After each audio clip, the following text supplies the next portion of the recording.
There's no feeling more intense than starting over. If you deleted your homework the day before it was due, as I have, or if you left your wallet at home and you have to go back after spending an hour in the commute. If you won some money at the casino and then put all your winnings on red but it came up black. If you got your best shirt dry cleaned before a wedding and then immediately dropped food on it. If you won an argument with a friend and then later discovered that they just returned to their original view. Starting over is harder than starting up. If you're not ready for that, like if you've already had a bad day, then what you're about to go through might be too much. Feel free to go away and come back. I'll be here. Alright, thanks for coming with me on this trip. I'll understand if you have to take a break at any point. Just find a safe place to stop and quit the game. And don't worry, I'll save your progress, always, even your mistakes.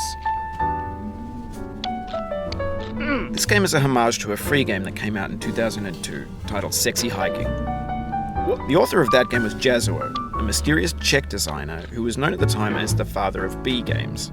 And B games are rough assemblages of found objects. Designers slap them together very quickly and freely, and they're often too rough and unfriendly to gain much of a following. They're built more for the joy of building them than as polished products. In a certain way, Sexy Hiking is the perfect embodiment of a B game. It's built almost entirely out of found and recycled parts, and it's one of the most unusual and unfriendly games of its time. In it, your task is simply to drag yourself up a mountain with a hammer. And that act of climbing, in the digital world or in real life, has certain essential properties that give the game its flavor. No amount of forward progress is guaranteed. Some cliffs are too sheer or too slippery. And the player is constantly, unremittingly in danger of falling and losing everything. Anyway, when you start Sexy Hiking, you're standing next to this dead tree that blocks the way to the entire rest of the game. It might take you an hour to get over that tree, and a lot of people never got past it. You prod and you poke at it, exploring the limits of your reach and your strength, trying to find a way up and over. And there's a sense of truth in that lack of compromise. Most obstacles in video game worlds are fake. You can be completely confident in your ability to get through them once you have the correct method or the correct equipment or just by spending enough time. In that sense, every pixelated obstacle in Sexy Hiking is real. The obstacles in Sexy Hiking are unyielding, and that makes the game uniquely frustrating. But I'm not sure Jazuo intended to make a frustrating game. The frustration is just essential to the act of climbing, and it's authentic to the process of building a game about climbing. A funny thing happened to me as I was building this mountain.